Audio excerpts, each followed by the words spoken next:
ಮಹರ್ಷಿ ನೆಹರು ಅವರು ಮತ್ತು ರಿಷಿ ಅಂಬೇಡ್ಕರ್ ಅವರು ಹೊಸ ವೇದಗಳನ್ನು ಸೃಷ್ಟಿ ಮಾಡ್ತಾ ಇದ್ದಾರೆ. ಇದು ಬೇಡ, ನಮಗೆ ಮನುಸ್ಮೃತಿನೇ ಸಂವಿಧಾನ ಆಗಬೇಕು. ಅವರೇ ಹೇಳ್ತಾ ಇದ್ದಾರೆ ನಮಗೆ ಸಂವಿಧಾನ ಬೇಡ ಅಂತ. ಸಂವಿಧಾನ ಬೇಡ ಅಂದರೆ ಸಮಾನತೆ ಬೇಡ ಅಂತ ಅರ್ಥ ಅಲ್ಲ, ಮಹಿಳೆಯರ ಅಧಿಕಾರ ಬೇಡ ಅಂತ ಅರ್ಥ ಅಲ್ವಾ?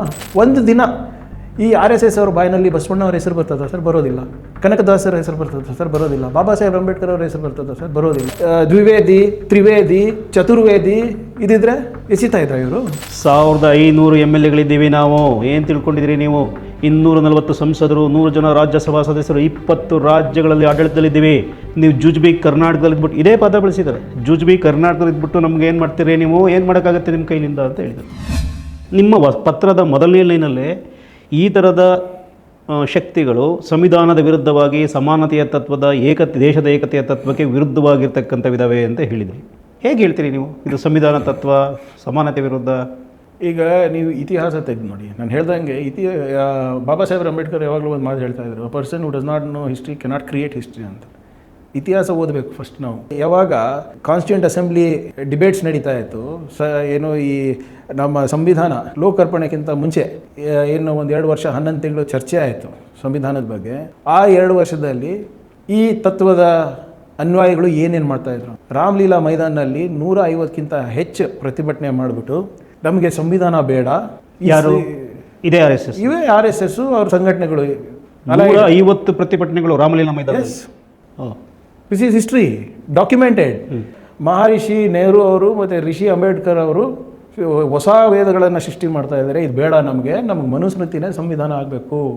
ನಮಗೆ ಈ ತ್ರಿವರ್ಣ ಧ್ವಜ ಏನು ನೀವು ಒಪ್ಕೊಂಡಿದ್ದೀರಾ ಅದು ನಾವು ತಿರಸ್ಕಾರ ಮಾಡ್ತಾ ಇದ್ದೇವೆ, ನಮ್ಗೆ ಒಪ್ಪಿಗೆ ಇಲ್ಲ. This is their history. This is their history. ಇದು ಯಾರೋ ಒಬ್ರು ಪೇಪರ್ನಲ್ಲಿ ಬರೆದಿಲ್ಲ, ಇದು ಬರೆದಿರೋದು ಎಡಿಟೋರಿಯಲ್ಲು ಆರ್ಗನೈಸರ್ ಮ್ಯಾಗಝಿನ್ನಲ್ಲಿ. ಆರ್ಗನೈಸರ್ ಮ್ಯಾಗಝಿನ್ ಯಾರ್ದು? It is the official mouthpiece of the RSS. ಅವರೇ ಹೇಳ್ತಾ ಇದ್ದಾರೆ ನಮಗೆ ಸಂವಿಧಾನ ಬೇಡ ಅಂತ. ಸಂವಿಧಾನ ಬೇಡ ಅಂದರೆ ಸಮಾನತೆ ಬೇಡ ಅಂತ ಅರ್ಥ ಅಲ್ಲ, ಮಹಿಳೆಯರ ಅಧಿಕಾರ ಬೇಡ ಅಂತ ಅರ್ಥ ಅಲ್ವಾ? ಈ ಆಲೋಚನೆಯಿಂದ ಪ್ರೇರಿತರಾಗ್ಬಿಟ್ಟು ಮಹಾತ್ಮ ಗಾಂಧಿಯವರ ಕೊಂದರು. ಆಧುನಿಕ ಇದರಲ್ಲಿ ನೋಡಬೇಕು ಅಂದರೆ ಇತ್ತೀಚೆಗೆ ಇದರಲ್ಲಿ MM ಕಲಬುರ್ಗಿ ಅವ್ರದ್ದು ಏನಾಯಿತು ಸರ್? ಯಾರು ಸರ್ ಮಾಡಿದ್ದದು? ಇಲ್ಲ, ಈಗ ಬಸವತತ್ವದ ಬಗ್ಗೆ ಅಧ್ಯಯನ ಯಾರನ್ನ ಮಾಡಿದರೆ ಹೆಚ್ಚಾಗಿ ಅವರೇ. ಬಸವತತ್ವ ಅಂದರೆ ಏನು ಸರ್? ಈ ಆಚರಣೆಯ ವಿರುದ್ಧ ತಾನೇ, ಈ ತತ್ವದ ವಿರುದ್ಧನೇ ಅಲ್ವಾ ಬಸವತತ್ವನು? ಒಂದು ದಿನ ಈ RSS ಅವ್ರ ಬಾಯಿನಲ್ಲಿ ಬಸವಣ್ಣವ್ರ ಹೆಸರು ಬರ್ತದ ಸರ್? ಬರೋದಿಲ್ಲ. ಕನಕದಾಸರ ಹೆಸರು ಬರ್ತದ ಸರ್? ಬರೋದಿಲ್ಲ. ಬಾಬಾ ಸಾಹೇಬ್ ಅಂಬೇಡ್ಕರ್ ಅವ್ರ ಹೆಸರು ಬರ್ತದ ಸರ್? ಬರೋದಿಲ್ಲ. ಇಲ್ಲ, ಇತ್ತೀಚಿನ ದಿನಗಳಲ್ಲಿ ಬಾಬಾ ಸಾಹೇಬ್ರ ಹೆಸರು ಹೇಳ್ತಾರೆ ಸರ್. ಇತ್ತೀಚೆಗೆ ಅವಾಗ ವಿರೋಧ ಇದೇ RSS ಅವರು ಬಾಬಾ ಸಾಹೇಬ್ ಅಂಬೇಡ್ಕರ್ ಅವರಿಗೆ ಲಿಲಿಪುಟ್ ಅಂದಿದ್ರು ಗೊತ್ತಾ? ಹೌದು. ಯಾವ ಸಂದರ್ಭದಲ್ಲಿ ಹೇಳಿದ್ರು ತಿಳ್ಕೊಳಕ್ಕೆ ಹೇಳಿ ಅವರಿಗೆ. MM ಕಲಬುರ್ಗಿ ಅವರು ಇರ್ಬೋದು, ಗೌರಿ ಲಂಕೇಶ್ ಅವರು ಇರ್ಬೋದು. ಆಮೇಲೆ ಫರ್ಗೆಟ್ ದಟ್ ಪಾರ್ಟ್.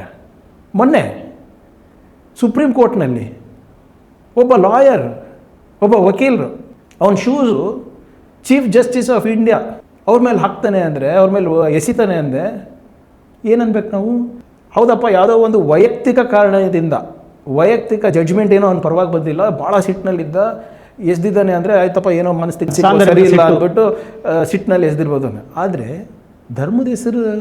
ಧರ್ಮದ ಘೋಷಣೆಗಳನ್ನು ಕೂಗ್ಬಿಟ್ಟು ಎಸಿತಾನೆ ಅಂದರೆ ಅವನಿಗೆ ಎಷ್ಟು ಸರ್ ಧೈರ್ಯ? ಸೊ ಎಲ್ಲವೂ ಒಂದೇ ಸಿದ್ಧಾಂತ. ಎಸ್, ಒಂದೇ ತತ್ವ, ಒಂದೇ ಸಿದ್ಧಾಂತ. ಅದೇ ಜಾಗದಲ್ಲಿ ಒಬ್ಬ ದ್ವಿವೇದಿ, ತ್ರಿವೇದಿ, ಚತುರ್ವೇದಿ ಇದಿದ್ರೆ ಎಸಿತಾ ಇದ್ರ ಇವರು? Because of the person who sitting at the Helm of affairs. ಇವರಿಗೆ ಸಹಿಸ್ಕೊಂಡಾಗ್ತಾ ಇಲ್ಲ. ಅವರು ಡೌನ್ ಟ್ರೋಡನ್ ಕಾಸ್ಟಿಂದ ಬಂದವರು ಅನ್ನೋ ಕಾರಣಕ್ಕೆ ಅಂತೀರಿ. ಧರ್ಮದ ಘೋಷಣೆಗಳನ್ನು ಕೂಗಿ ಎಸೆದಿದ್ದಾರೆ. ಆ ಘೋಷಣೆ ಎಲ್ಲಿ ಕೂಗ್ತಾರೆ ಸರ್? ಶಾಖಗಳಲ್ಲಿ ಕೂಗ್ತಾರೆ. ಈ ಎಲ್ಲ BJP ಲೀಡರ್ಸ್ ನಾಲಾಯಕರು ಅದು ಸಮರ್ಥನೆ ಮಾಡ್ಕೋತಾರೆ. ನೀವು ನಾಲಾಯಕರು ಅಂತ ಇದ್ದಾರೆ. ಅವರೊಬ್ಬರು ಪ್ರತಿನಿಧಿ ಹೇಳ್ತಾ ಇದ್ರು, MG ಮಹೇಶ್ ಅವರು ಹೋಗ್ತಾರೆ, ಎಲ್ಲ TV ಚಾನಲ್ ಬಂದು ಚರ್ಚೆ ಮಾಡ್ತಾರೆ. ಅವ್ರು ಹೇಳ್ತಾ ಇದ್ರು 1500 MLAಗಳಿದ್ದೀವಿ ನಾವು. ಏನು ತಿಳ್ಕೊಂಡಿದ್ದೀರಿ ನೀವು? 240 ಸಂಸದರು, 100 ಜನ ರಾಜ್ಯಸಭಾ ಸದಸ್ಯರು, 20 ರಾಜ್ಯಗಳಲ್ಲಿ ಆಡಳಿತದಲ್ಲಿದ್ದೀವಿ. ನೀವು ಜುಜ್ಬಿ ಕರ್ನಾಟಕದಲ್ಲಿ ಇದ್ಬಿಟ್ಟು ಇದೇ ಪದ ಬಳಸಿದ್ದಾರೆ. ಜುಜ್ಬಿ ಕರ್ನಾಟಕದಲ್ಲಿ ಇದ್ಬಿಟ್ಟು ನಮ್ಗೆ ಏನು ಮಾಡ್ತೀರಿ ನೀವು? ಏನು ಮಾಡೋಕ್ಕಾಗತ್ತೆ ನಿಮ್ಮ ಕೈಲಿಂದ ಅಂತ ಹೇಳಿದರು. ಜನರು ಉತ್ತರ ಕೊಡ್ತಾರೆ ಅವರಿಗೆ ಇಷ್ಟರಲ್ಲೇ. ಕರ್ನಾಟಕ ಸರ್ಕಾರದ ಕಾನೂನು ಮತ್ತು ಜನರು ಅದನ್ನು ನೀವು ಹೇಳಿದ್ದು ಜುಜ್ಬಿ ಕರ್ನಾಟಕ ಅಂತ ಹೇಳಿದ್ದು ನನಗೆ ಗೊತ್ತಾಗಿಲ್ಲ. ದಯವಿಟ್ಟು ಅದು ಮಾಹಿತಿ ನಾನು ಕೊಡಿ. ಇದೆ ಜುಜ್ಬಿ ಕರ್ನಾಟಕ ಅಂತ ಹೇಳಿದರೆ BJP ಅವರು ಉತ್ತರನೂ ಕೊಡಬೇಕಾಗುತ್ತೆ, ಅವರಿಗೂ ಕಾನೂನಾತ್ಮಕ ಕ್ರಮ ತಗೊಳ್ಳೋದು ನಮ್ಮ ಕರ್ತವ್ಯ. ಇದೇ ಮಾತು ಸರ್. ಜುಜ್ಬಿ ಕರ್ನಾಟಕದಲ್ಲಿ ಇದ್ದುಕೊಂಡು ನೀವು ನಮ್ಮ ಮೇಲೆ ಏನು ಮಾಡೋಕ್ಕಾಗುತ್ತೆ ನಿಮ್ಮಿಂದ? ನಾವು ಇಷ್ಟೆಲ್ಲ ಇದ್ದೀವಿ ಕನ್ನಡಿಗರು, ಅವ್ರ ಕಾನೂನು ಮತ್ತು ಸಂವಿಧಾನದ ಶಕ್ತಿ ತೋರಿಸ್ತೀವಿ ನೋಡೋಣ. ಈಗ ಇದು ನನಗೆ ಮಾಹಿತಿ ಇರಲಿಲ್ಲ, ತಾವು ಹೇಳಿದ್ಮೇಲೆ ಗೊತ್ತಾಯಿತು.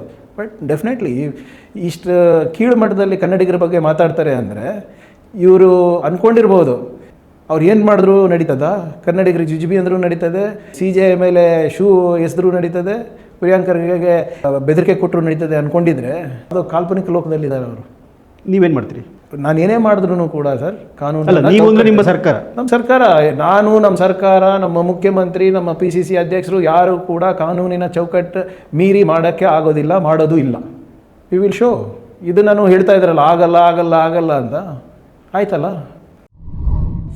ಮತ್ತಷ್ಟು ವಿಶೇಷ ವಿಡಿಯೋಗಳನ್ನು ನೋಡಲು ಮತ್ತು ಹೊಸ ವಿಡಿಯೋಗಳ ಬಗ್ಗೆ ತಿಳಿಯಲು ಈ ದಿನ .com ಯೂಟ್ಯೂಬ್ ಚಾನೆಲ್ ಸಬ್ಸ್ಕ್ರೈಬ್ ಮಾಡಿ ಮತ್ತು ಬೆಲ್ ಐಕಾನ್ ಕ್ಲಿಕ್ ಮಾಡಿ.